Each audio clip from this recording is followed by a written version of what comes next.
नमस्कार साथियों, mister Pandey academy में फिर से आपका एक बार स्वागत है। साथियों, ये वीडियो विशेषकर बहाली से संबंधित है। बिहार में जो भी बहालियाँ प्रारंभ होने वाली है उससे संबंधित है। पहले बात करेंगे हम लोग शिक्षा विभाग की। अगर समय पर्याप्त बचता है तो मैं अन्य बहालियों के बारे में भी जिक्र करूँगा जो सामने निकल के आ रही है, लेकिन मैटर पूरे गर्म जोश के साथ शिक्षक बहाली का सबसे पहले है, इसलिए मैं उसका जिक्र सबसे पहले करना चाहूँगा, क्योंकि कुछ जानकारियाँ निकल के भी आई है और कुछ अनुभव जो मिला हुआ है उसके आधार पर मैं आपके समक्ष कुछ बिंदुओं को रखने का प्रयास करूँगा।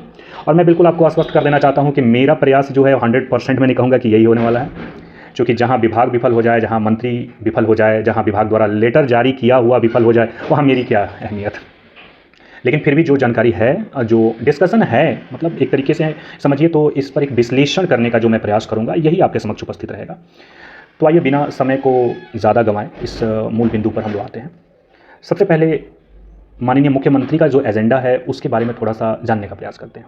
आपने देखा ही होगा कि बीपीएससी के एक कार्यक्रम में माननीय मुख्यमंत्री जी ने बीपीएससी को फटकार लगाते कहिए या फिर आग्रह लगाते कहिए या फिर नाराज़गी जताते हुए कहिए, उन्होंने स्पष्ट किया कि जो भी बीपीएससी के रिक्त पद हैं उसे फुलफिल कीजिए और बहाली में जो कठिनाइयाँ महसूस हो रही है उसे ख़त्म करने का प्रयास कीजिए, ताकि हम 10 लाख रोजगार का जो वादा किए हैं वो तो वादा हमें निभाना पड़ेगा ना।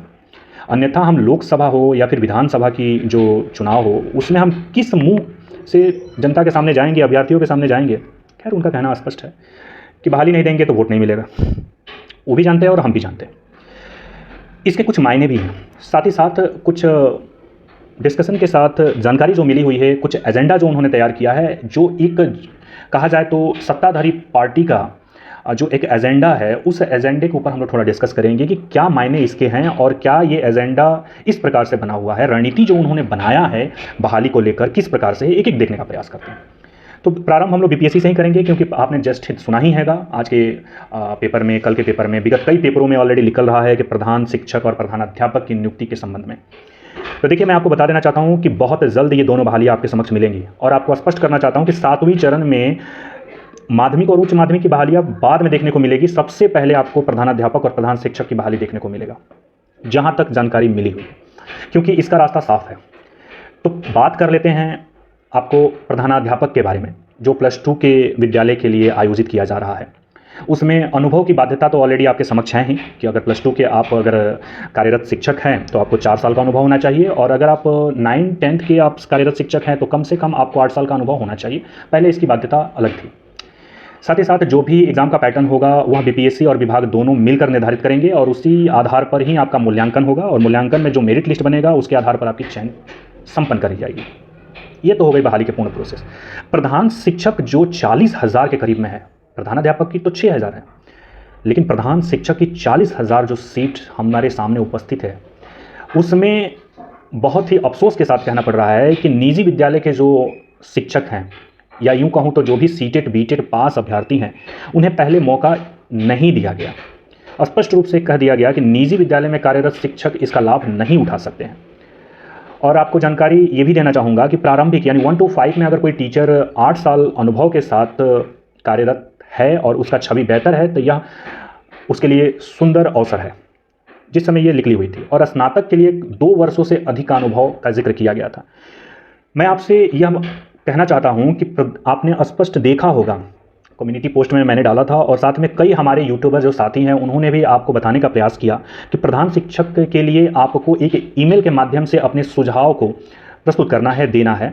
अगर अभी तक आपने नहीं दिया है तो उसमें जाकर अपने सुझाव को ज़रूर दीजिए, जैसे कि आम अभ्यर्थियों को भी इसका लाभ हो सके। जैसे मैंने भी स्पष्ट दिया है कि सीटेट बीटेट उत्तीर्ण अभ्यर्थियों को ही मौका दिया जाए, इसमें निजी विद्यालय के जो शिक्षक हैं उनको भी वरीयता देते हुए इसमें मौका दिया जाए। जिस प्रकार प्रधानाध्यापक की नियुक्ति में 12 साल का अनुभव के आधार पर निजी विद्यालय के शिक्षक को भी मौका दिया जा रहा है, ठीक है, अनुभव की थोड़ी बाध्यता कम करते हुए कम से कम 2 साल, जैसे आप स्नातक शिक्षक को मौका दे रहे हैं 2 साल पर, उसी तरीके से 2 साल 3 साल का एक अनुभव की बाध्यता रखते हुए निजी विद्यालय के शिक्षकों को भी इसका लाभ मिलना चाहिए, ताकि जो योग्य अभ्यर्थी हैं, जो प्रधानाध्यापक बनने की योग्यता रखते हैं, उनको भी मौका मिले और देखा जाए तो एक तरीके से रोजगार का एक अवसर जो है उनको भी लाभ के रूप में प्राप्त हो। अगर ऐसा होता है तो हम समझ सकते हैं कि 40,000 में कम से कम 25-26,000 तो न्यू जो बीटेड सीटेड हैं वो डेफिनेट ही जाएंगे। तो हमारे लिए बेहतर अपॉर्चुनिटी रहेगा। अब इसके लिए आपको एक ईमेल के माध्यम से जो भी अपना सुझाव है उसको प्रस्तुत करना है। आप ऑलरेडी कम्युनिटी पोस्ट में जाकर इसको देख सकते हैं, या यूट्यूब पर सर्च मारिएगा तो तमाम हमारे यूट्यूबर साथी का वीडियो उपलब्ध होगा उस माध्यम से।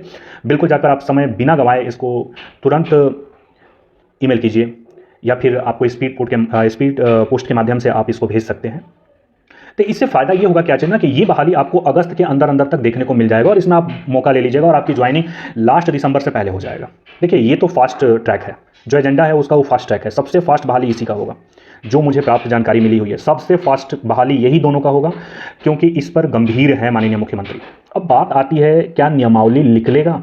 तो मेरे साथियों, मैं आपको स्पष्ट कर देना चाहता हूँ कि नियमावली बिरबल की खिचड़ी बन चुकी है।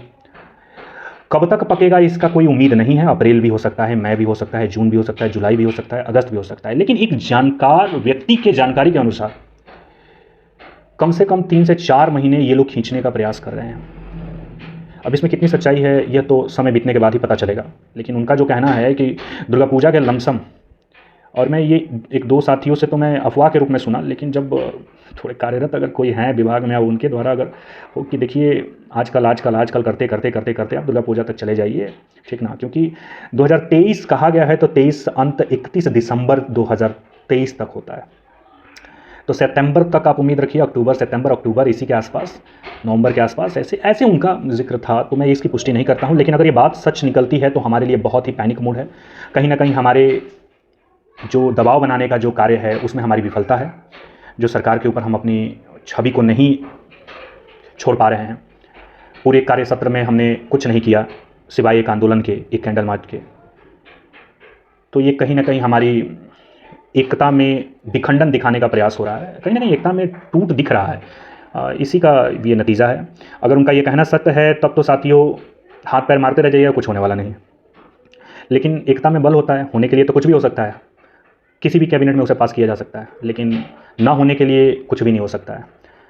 तो कम से कम हम लोग जोड़ लगाते हैं तो एक बार जोड़ अच्छे से लगा लें।